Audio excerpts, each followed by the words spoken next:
Name and address, please. My name's Robin Jones. I live at 186 Fox Glen Lane in Andersonville. And I have two little boys that will be going to Andersonville Elementary.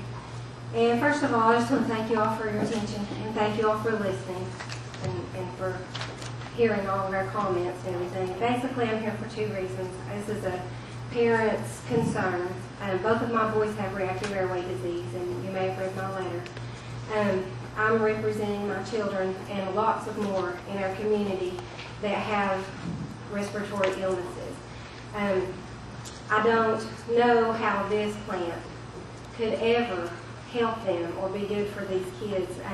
Just for your information, I've done some research. There's over 400 kids in Anderson County schools, in these schools, that have to have life-saving inhalers at school. That's a lot. There's probably double that many that are like my kids that have to have steroids at home that alter their personalities at times.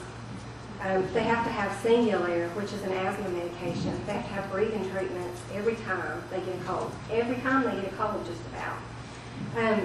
That's a lot of kids, and there's probably double the number that was researched with life-saving inhalers that treat at home, that have those problems.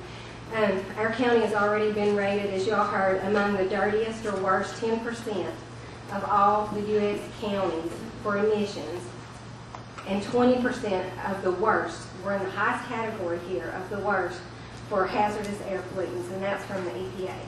The EPA stated that asphalt plants release millions of pounds of chemicals. I researched this myself because I wanted to be sure. I spoke to some council members into the air each year. That's millions. And this is what our county officials, this is what we need to be working against instead of against your county residents. I want to ask you to be accountable to our community. I heard the argument this week by a council member that property owners should have the right to do with what they want to do with their property. But then I heard somebody else say, you can't have a mad dog on your property that is dangerous to your neighbors. You're accountable.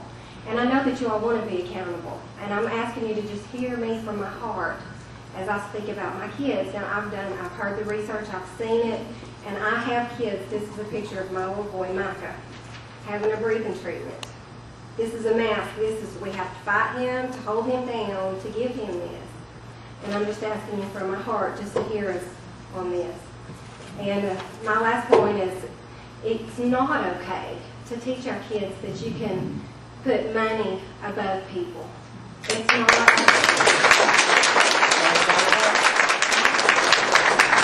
I know that you know this. I know you're considering all this, but it's not okay to teach them that democracy doesn't count, because it does.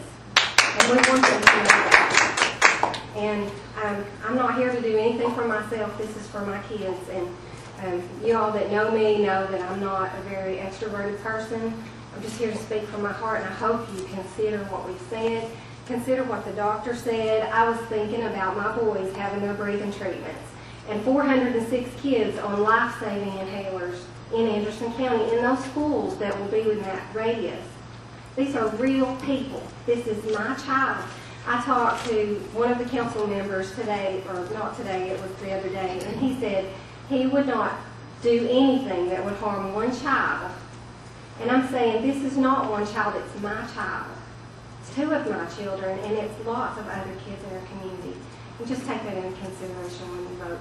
And remember this little face. Thank you.